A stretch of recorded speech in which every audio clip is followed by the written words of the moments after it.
estrategia del día es traída para vos por bloomberlinia.com. Muy buenos días, estrategas. Soy Francisco Aldaya, jefe del Buró de Argentina en bloomberlinia.com, y hoy les voy a comentar las 3 noticias más importantes para que arranquen su día. Como siempre, no se olviden de darle clic al botón para seguir a este podcast, de compartir este capítulo, de activar las notificaciones y si les gusta lo que hacemos acá de lunes a viernes, ¿por qué no darnos un 5 estrellas en Spotify o un pulgar arriba en YouTube? 1.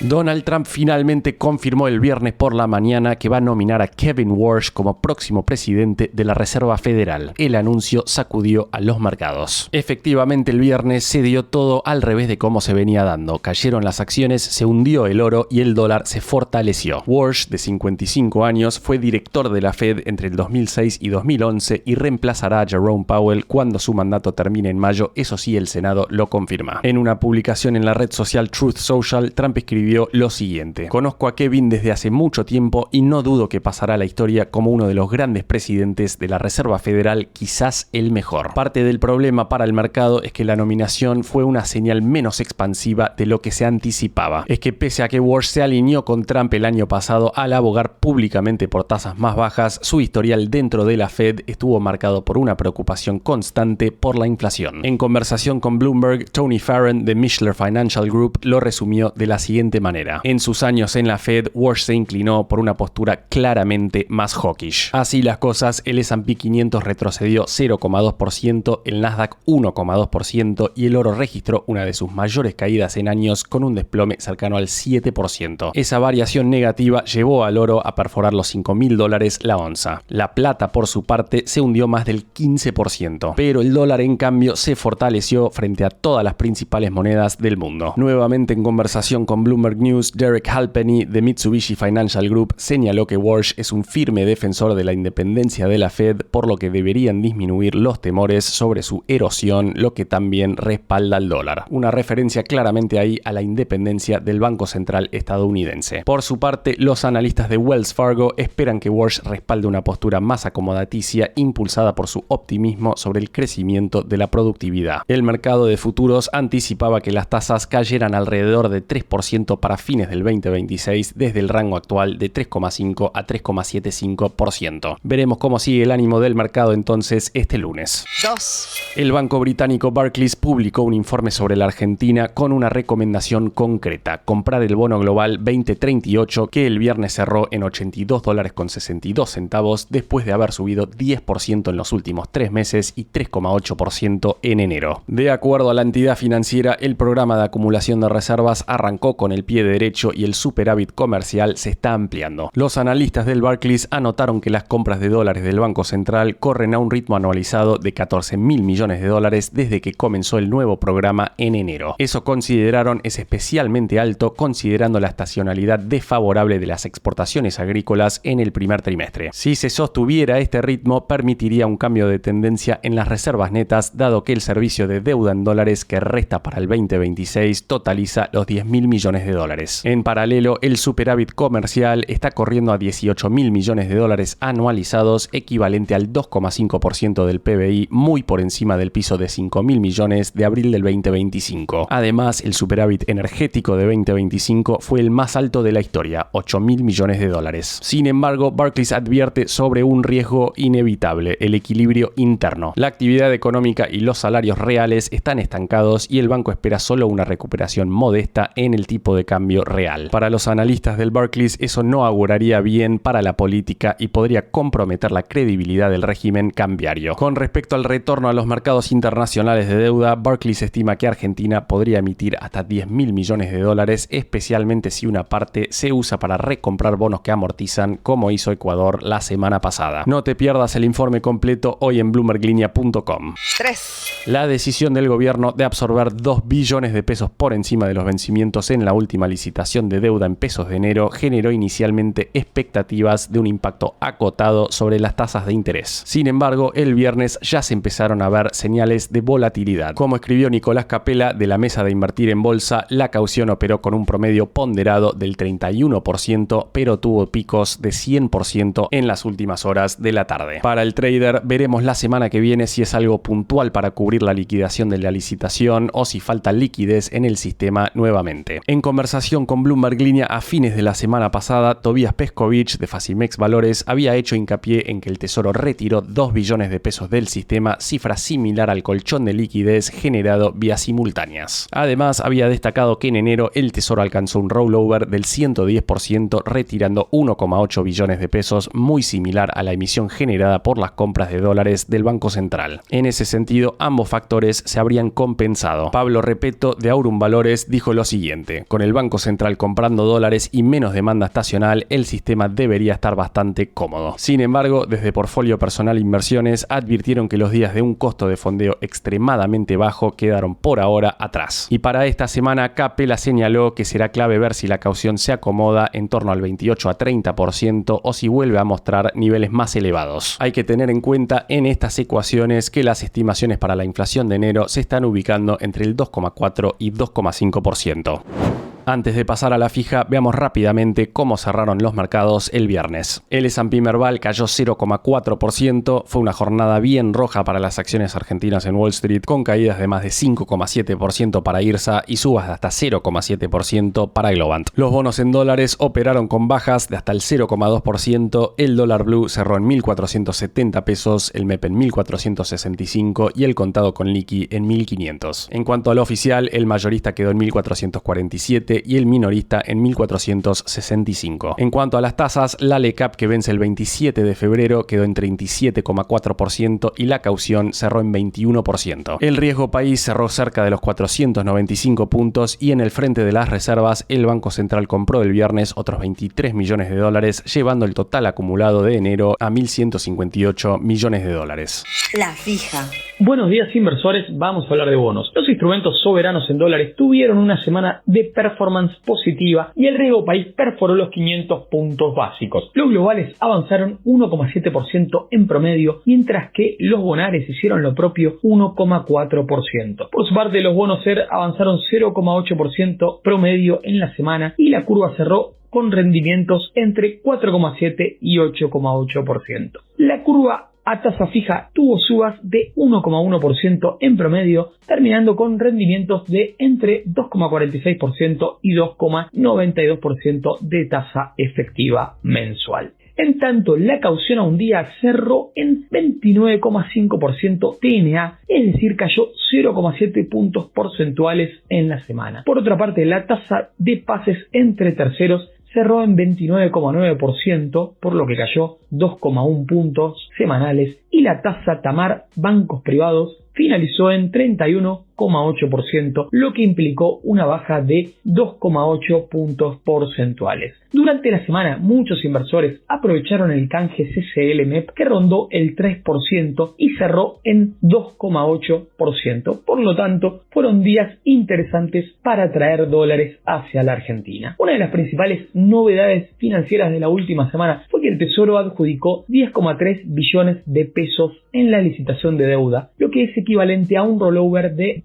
124,2% respecto de los vencimientos. Esto implicó una absorción neta de 2 billones de pesos. El 67,5% de la colocación de deuda estuvo concentrado en títulos a tasa fija, mientras que el 31% restante en títulos indexados a SER. En lo que refiere a la renta variable, el S&P Merval subió un 7% en dólares durante el mes de enero para finalizar arriba de los 2.100 puntos el mes. Hecha esta introducción, ahora sí vamos a hablar con un experto de mercado, como nos gusta hacer en esta columna. Hoy estamos en contacto con Martín Salvo, quien es jefe de inversiones de Bind Inversiones, plataforma perteneciente al Banco Industrial. Buenos días, Martín, bienvenido a La Fija, un gusto tenerte acá. En primer lugar, me gustaría consultarte si crees que las tasas en pesos ya entraron en un proceso de normalización o si prevés nuevos sobresaltos. Desde BIN Inversiones entendemos que hay que diferenciar dos fenómenos que son el nivel de tasas y la volatilidad. Es cierto que nos encontramos en un nivel alto de tasa y que la política monetaria todavía sigue en un stance restrictivo con un foco antiinflacionario. Pero la volatilidad durante gran parte del año respondió no solo al diseño de la política monetaria con un enfoque hacia agregados, que suele ser volátil, sino a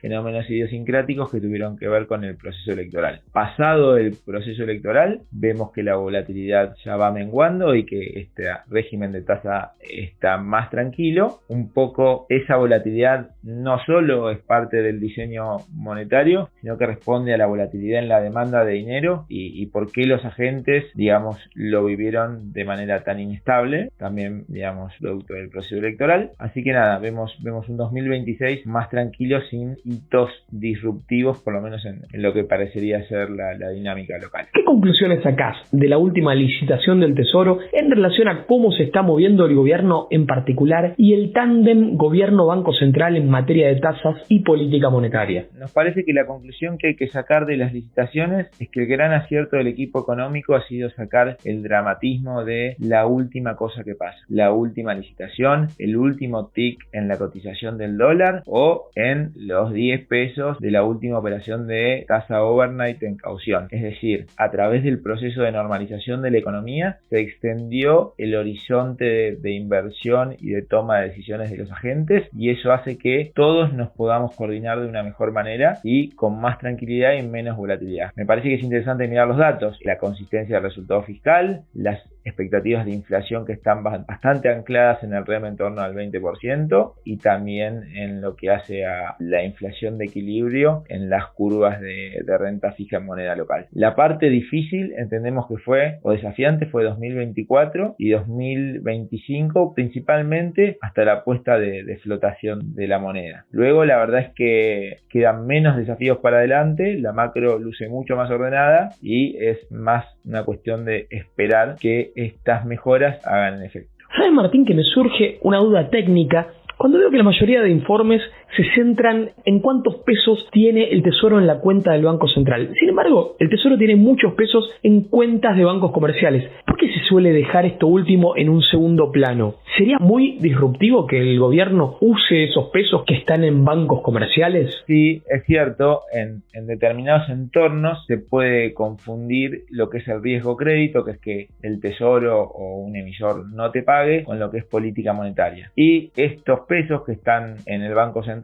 por parte del Tesoro responden más a este enfoque y esta mirada de política monetaria, es decir, que haya menos pesos en circulación, que a un tema de riesgo crédito, ya que el gobierno tiene superávit, le va muy bien con las licitaciones y además tiene bastante dinero en los bancos comerciales. Si sería muy disruptivo, yo creo que no, y un poco de nuevo, mirando los datos, creo que hay que mirar la película agregada, y eso es mirar la base monetaria en términos reales, la cual está estable ya hace más de un año prácticamente, que se han reducido los pasivos monetarios, un poco la contrapartida del exceso o el overhang monetario tiene que ver con que esos pesos dormían en el Banco Central en activos a un día a determinadas tasas. Eso se limpió prácticamente con la salida de las LEFI y últimamente con prácticamente nulas operaciones en las ruedas simultáneas, así que lo único que queda son estos pesos del Tesoro, que el Tesoro, cuando lo crea conveniente, los puede utilizar para comprar dólares, para hacer pagos de deudas o para reintermediar el sistema, pero en términos relativos mismo esos pesos en el Banco Central han bajado mucho su participación en términos relativos y en términos reales. Creo que con el superávit llegaron a ser hasta 12 o 13 billones de pesos en 2024 y hoy solamente alrededor de 4. ¿Qué nos están diciendo hoy los break-even en pesos de lo que espera el mercado para la economía argentina? Tanto las inflaciones de equilibrio como lo que marca el REM están alrededor del 20% anual. Vemos un sendero de desinflación, pero que quizás nosotros creemos que puede ser algo más rápido de lo que marca el mercado, y especialmente en 2027 se sigue teniendo una expectativa de inflación relativamente alta con lo que son países más normales. Estamos hablando de el 1,6 o 1,7 mensual versus una inflación que tranquilamente podría estar en el el 1 mensual o abajo de ello para 2027. Así que nos parece que las expectativas están ancladas y que nosotros somos quizás un poco más constructivos que el promedio del mercado, con lo cual entendemos que es importante recuperar el ahorro, que es la contrapartida de la inversión, y la confianza en la moneda local. Es un proceso que tampoco se hace de la noche a la mañana, así que bueno, es eso, es esperar más tiempo para ganar confianza. Martín, yendo a la parte inversora, ¿qué bonos te gustan hoy de la curva pesos? Un poco en sintonía con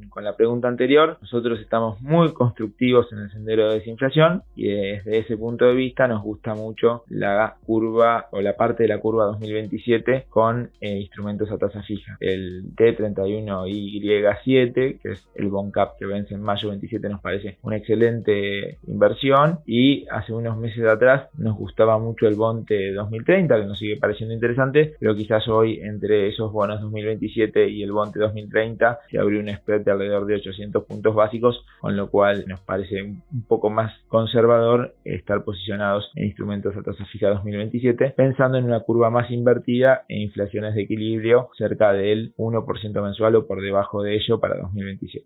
Martín, te llevo ahora a la parte hard dólar soberana. ¿Puede ser que los bonos argentinos entren en la paradoja de ser muy arriesgados para el inversor conservador y estar dando bajos retornos para el inversor arriesgado? Bueno, es muy interesante la pregunta. Yo creo que la paradoja es que muchos inversores locales realmente se consideran más conservadores de lo que realmente son. Eso se estudia mucho y está muy de moda actualmente, se llama finanzas del comportamiento. Pero no podemos negar que Argentina es un país que desafía a los empresarios, que desafía a los inversores, que desafía a los consumidores, y por eso entendemos que la tolerancia al riesgo muchas veces es mayor a la realmente percibida. En este contexto, los retornos la verdad que lucen muy atractivos, sobre todo en un escenario global de baja de tasas con cambio de dirección de la Fed, y el riesgo parece moderado a la luz de que pasado el proceso electoral no se ven grandes hitos idiosincráticos que puedan ser disruptivos para Argentina en este 2026. Y siempre hay que estar atento al contexto externo. ¿Qué lecciones le deja a la Argentina la salida al mercado de Ecuador? La verdad es que la salida y la transacción de Ecuador con la baja considerable en el riesgo país habla que las transacciones y la ingeniería financiera puede ayudar a mejorar mucho las condiciones de riesgo de un país y los perfiles de vencimiento. Creo que Argentina en su historia siempre ha tenido ese asset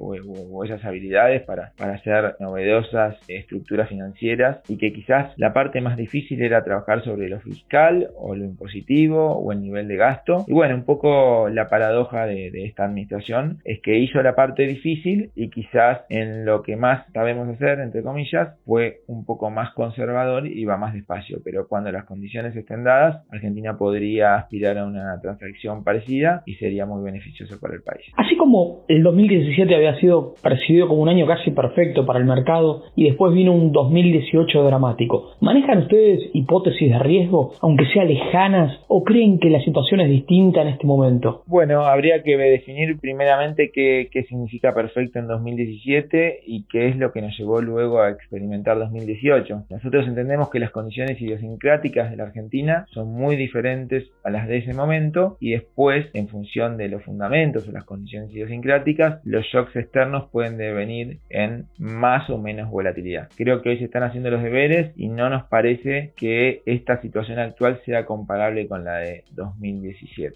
Hoy tenemos al S&P Merval por debajo del nivel que tenía en enero de 2025, aun cuando el riesgo país está también muy por debajo del de aquel momento. ¿Crees que esto le da un upside a las acciones argentinas? La verdad es que entornos de debilidad del dólar y de baja del DXY históricamente fueron muy favorables para los países emergentes. En particular, la TAM ha sido una región que prácticamente, entre comillas, está olvidada en la última década, después del gran ciclo que tuvo Brasil y que duró más o menos hasta el año 2012-2013. Realmente se ha visto poco apetito por una región que tiene segmentos más tradicionales vinculados a la minería, vinculados al petróleo, y que quizás el mundo estuvo más abocado a tecnología, a Asia, a países con mayor crecimiento. Nos parece que este puede ser un año y medio si tomamos mediados del año anterior y realmente el desempeño de Brasil muy bueno para la región, y dentro de la región,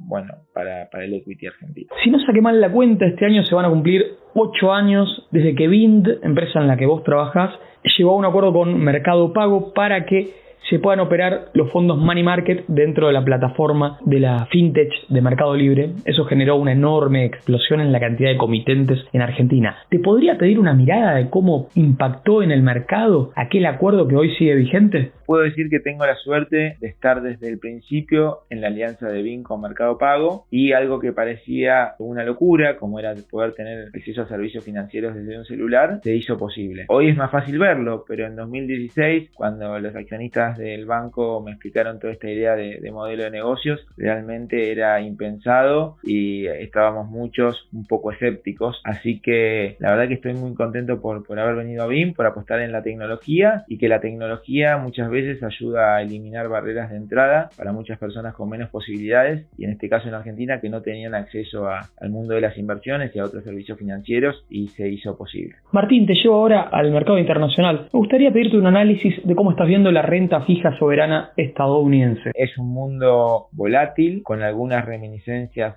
en los 70s, el aumento en el riesgo geopolítico, el oro y otros metales cerca de máximos históricos, una percepción de que la inflación en monedas duras, en particular en el dólar, sigue siendo un problema. Puede ser alguno de los puntos en común con esa época. Adicionalmente, el cambio en la presidencia de la Reserva Federal en este 2026 también nos puede llevar a algunas comparaciones con la presidencia de Nixon y Arthur Burns en ese momento, con lo cual vemos que puede haber sorpresas de inflación para arriba. Recomendamos estar no tan largos en curvas de renta fija, digamos, de países desarrollados. Vemos un poco eso, un mundo que es un poco más inestable y que hay que tener ciertas barreras de defensa o colchoncitos para evitar sacudones de volatilidad. La inestabilidad del yen, la suba de las tasas largas en Japón, ¿en algún momento pueden llegar a golpear a una Latinoamérica que venía ofreciendo un carry muy atractivo? Bueno, no sé si vemos mecanismos tan claros. Históricamente, la fortaleza de China en la moneda ayudaba un poco más a Japón, y al revés. Hay que ver cómo se dan esas dinámicas, pero puede ser que un yen más débil significa un yuan más fuerte, y eso probablemente represente mejores valores de commodities para la región. No vemos un impacto tan directo. Sí nos parece que en términos globales Latinoamérica es una región que ha sido postergada, como veníamos charlando, y quizás Asia está del otro extremo con una gran afluencia de capitales durante los últimos años, con lo cual nos parece que cualquier inestabilidad, más allá de los resultados que pueda tener, en general encuentra a la región bien parada de cara al futuro. Cierro con una personal.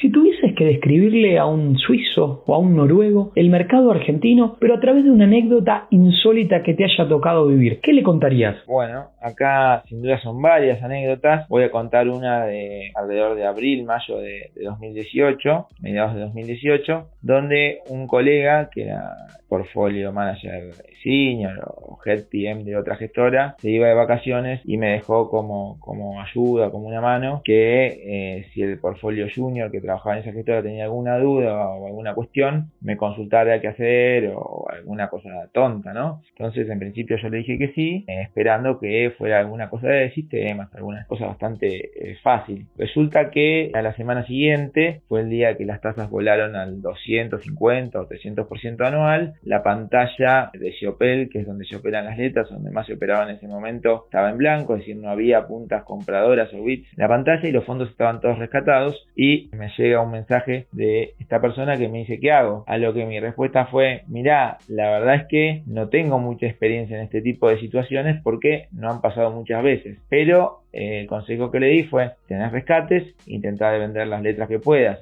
a pagar los rescates, y si tenés suscripciones te quedás con la liquidez. Digamos que al final de cuentas no fui de mucha ayuda. En la misma rueda recuerdo que un inversor extranjero también me llamó para ver qué estaba pasando, y discutimos acerca del dólar, de teoría financiera, y me dice en un momento: pero bueno, con todo esto que está pasando y estos problemas que están y todo tan movido, ¿no querés que colguemos y dejamos la charla para otro momento? Y le dije: mirá, todavía no hay puntas compradoras, así que no tengo mucho para hacer, sigamos charlando un rato más. abrazo grande y bueno, que estén todos muy bien por ahí. Y ahí pasaba por la fija Martín Salvo de Banco Industrial, quien nos aportó su valiosísima mirada y experiencia de mercado. Antes de despedirme, quería hacer algún mínimo repasito por alguna de las cuestiones de la última semana. La licitación hard dólar más importante de todas fue la de la provincia de Córdoba, que colocó un bono en dólares en el exterior por 800 millones de dólares, tras haber recibido ofertas por 1.600 millones de dólares. Y miren si no hay apetito por Argentina. El instrumento tiene vencimiento a 9 años y cerró con un rendimiento de 9,15%. Amortiza en 3 cuotas anuales en 2033, 34 y 2035. En lo que refiere a ONs, tuvimos algunas pequeñas colocaciones locales. Otamérica levantó 50 millones de dólares a una tasa de 6,74% en un bono a 3 años y medio. Crown Point Energía colocó 30 millones de dólares al 10,75% de tasa en un bono que vence en 3 años y paga intereses trimestrales. El instrumento será amortizado en 10 cuotas. Por último, Mirgor colocó 26,5 millones de dólares a un año y medio al 8,25% anual con un cupón que se paga en forma trimestral. En lo que refiere al mercado internacional, el dato más saliente para los argentinos fue que Ecuador, el país cuya deuda más se parece a la nuestra, en el sentido que también tienen programas con el FMI y que ambos defaulteamos en 2020, les decía, Ecuador salió al mercado internacional después de 6 años y levantó 2.200 millones de dólares al 8,75% en un bono a 2034 que amortiza en 3 cuotas anuales y otros 1.800 millones de dólares al 9,25% con una emisión a 2039 amortizable en 3 cuotas consecutivas. Es decir, en total, Ecuador levantó 4.000 millones de dólares que le servirán para financiar una recompra de globales 2030 y 2035. El día de la operación, el riesgo país ecuatoriano estaba en 436 unidades. Por su parte, Brasil anunció que durante 2026 emitirá en mercados internacionales bonos en euros, yuanes chinos y en dólares estadounidenses. El año pasado, Brasil había emitido 10.800 millones de dólares en mercados internacionales y el programa de deuda de este año apunta a superar o al menos igualar esa cifra.